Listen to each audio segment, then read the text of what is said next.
next on Live It Up, we are with Craig Feinberg, and he's with Certified Financial Services, and we're going to be talking about money, protection, and a whole lot more.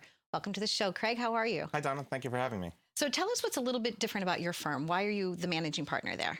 So the firm's been around for about 32 years. Okay. We have about 100 associates with staff, about 140 people.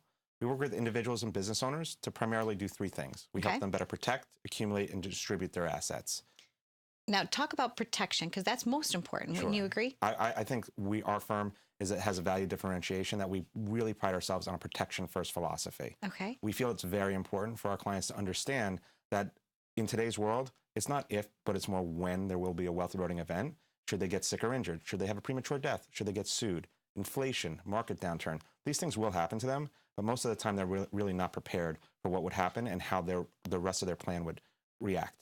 A lot of times people say when you're growing up, oh, it's good to have a nest egg, but then you got to protect the nest egg, right? Sure. So you were talking to me in the green room about the fact that it's an overall wellness plan for your money, Correct. Right? Sometimes people only focus on one thing. So tell us a little bit about your process. Sure. So our process utilizes some proprietary technology. We utilize a program called the Living Balance Sheet. As being a part of the Guardian Network, we're able to go on their technology as well, a Fortune 220 company. Okay. And that allows us to really sit down and make an individual plan to take a look at how someone interacts, not in one specific piece of their plan, but overall. They might have one person doing their wealth management. They might have another person doing some protection work. They might have another person doing some debt work for them. The problem is when those people aren't talking to each other, no one really knows why one person's doing one thing over another. So we really come in as a quarterback and take this macroeconomic holistic look to make sure everyone's talking together and make sure we understand why one action in one area could affect another action in another area. Savings when you're a kid consisted of, maybe your grandparents giving you a piggy bank, and you'd save up your coins. And then sometimes it didn't have the stopper on the bottom. So you'd have to break the piggy bank. You'd spend the money, things of that nature. Yep. People, financial literacy is so important and people just don't know. So I like that your firm also helps them with that. Like one of the things we talked about is having a 401k and having a pension. Do you still need a financial plan? So Can you talk to us about your thoughts on that? Absolutely. Okay. So most Americans today, if they work for some sort of company, have some sort of what we call qualified retirement plan, their 401k or their pension or their 403b.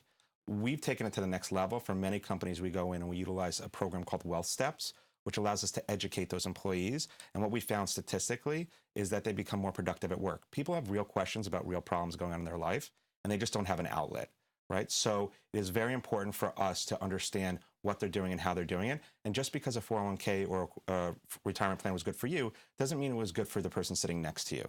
So each circumstance is a little different, and people need to understand why they're doing something, right? What's the evidence behind it, instead of just saying, well, the person sitting next to me is doing it, so that sounds good to me as well. So we really stress test what's going on in their world and really try to eradicate the hope from their planning and have what we call philosophical and economical conversations with them and have them understand the evidence behind their decision makings. Do you like your job? I don't call it a job. It's just your life. It's who I am. And it's funny too, because I talk to so many people from different professions, and I can always tell when somebody's passionate about what they do, because I know that you're putting your clients first. Correct. So, and that was one of the reasons we wanted to invite you on the show today. I said, wow, you know what you're doing. You like what you do. You seem like your heart's in the right place. On a typical day, Yep. How would somebody engage with your company? Would they call you up and you'll sit down with them a little bit? How does that work? So I think times have changed a little bit. Okay. A firm like ours, most of the time they are some way recommended into us. They're qualified coming in. And many times it's because one of their other professionals, their CPA, their attorney, their mortgage professional, has asked that we talk to them about what's going on in their financial world. Our phone lines are always open, obviously. We feel it's very important for us to be active in the community. We do a lot of fundraising in the community. We have a lot of outreach programs, but it's more because we want to make sure that each one of our clients understands that we're a resource to them. We're not someone who's just going to tell them what to do, that we really want to sit with them and be with them for the next 10, 20, 30, and 40 years and go from generation to generation. And your client person ratio is pretty good. I mean, you're big, you've got a lot of people, but you also have that one-on-one quality time with each of the clients. Correct, yeah. So we have about 33,000 clients as a firm with about a 97% retention ratio on those clients. It is very important to us to build trusted relationships. Some of our competitors, I would say, have some account minimums and things like that. Although we can deal in very large accounts, we really take a non-discriminatory look with our clients because we want to make sure that they're getting the right advice. But more importantly, we want to make sure that they have an advocate on their side of the table. We want to make sure that they can really go back and forth.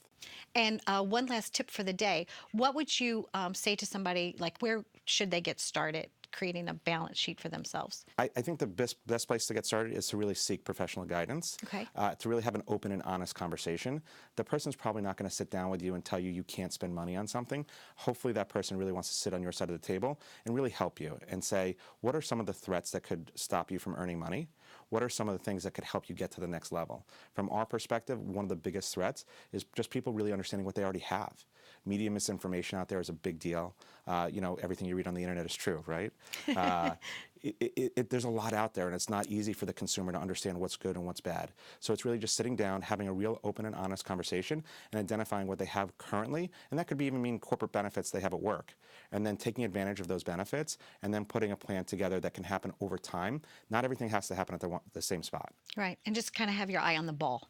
And to know Absolutely. what the ball is financially for you. That's right. Excellent. Time is the biggest issue. Okay. Right? The more time you have, the better you can react. If you try to squish everything into a 5-year period of time, it's not really going to work well for you. So start early, and if you haven't started and you think it's too late, it's never too late, but definitely have that open conversation. Excellent. Craig, thank you very much for joining us. Oh, thank you for having me. This was fun. Great. Stay tuned for more on Live It Up, keeping you financially sound.